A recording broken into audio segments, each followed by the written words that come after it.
Hello, and welcome to another episode of Haunted Indiana, Ghosts and Strange Phenomenon of the Hoosier State, written by James A. Willis.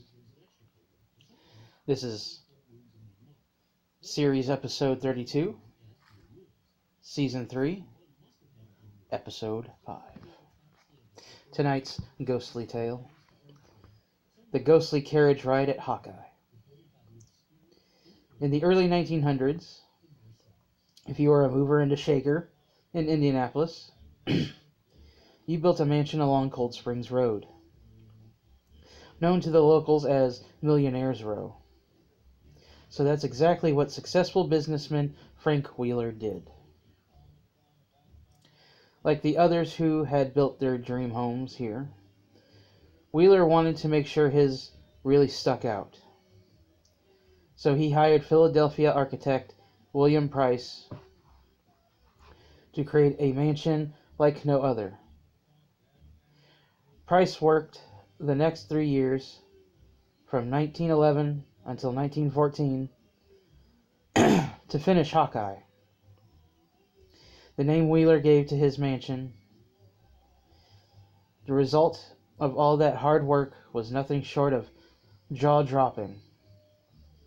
The main house stood 2 stories tall and was made of brick with green Spanish tile on the roof.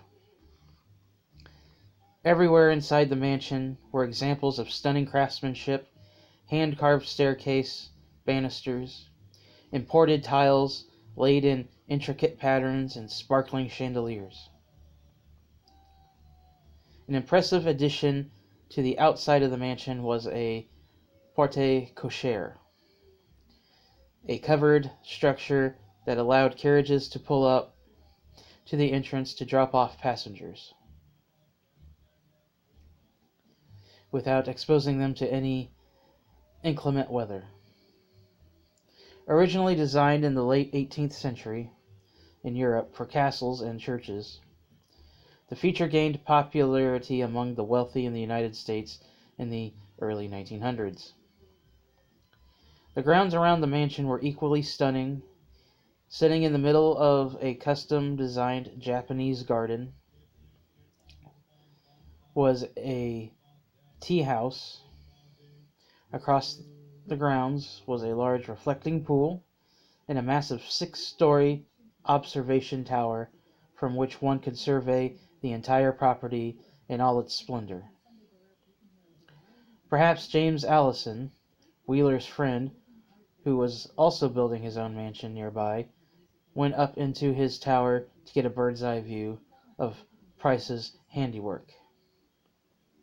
If he did, that might have been what prompted Allison to go home, fire his current architect, and hire Price to complete the work on the Allison mansion. Life at Hawkeye was originally quite happy for Wheeler and his family. He always enjoyed entertaining people, and as a result, there was hardly a weekend where Hawkeye wasn't filled with laughter and music. Even the tea house and the Japanese garden was hopping on weekends. But as Wheeler grew older, he started developing health problems, including what some believe may have been depression. It all ended one day when Wheeler walked into one of the Hawkeye's many bathrooms and promptly shot himself in the head with a double-barrel shotgun. He was 57. With the death of Frank Wheeler, the mansion was sold to William Stokely's family, who lived there until it was acquired by Marian College in 1960. The college still owns the building and currently uses it to house their admissions department. Ghostly activity is reported at Hawkeye, although it would make sense that Wheeler is haunting the building, considering the tragic way he ended his life. No one is really sure who the ghosts are, but they're clearly not Wheeler. There are typical reports of odd noises and cold spots, but every once in a while, a mysterious scene plays out at Hawkeye's porte cochere, complete with props.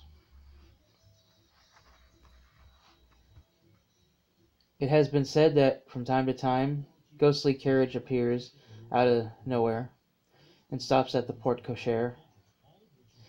Several seconds later, the ghost of a woman with brunette hair comes out of Hawkeye and gets into the carriage. The carriage then pulls away from the porte cochere and promptly vanishes. Well, I hope you've enjoyed this episode. Please be sure to click that little bell icon to stay informed of the next exciting episode. And questions, comments, or concerns, please feel free to leave them in the comment section down below. Follow me on my social medias. And remember, Halloween is very close. Let's get spoopy.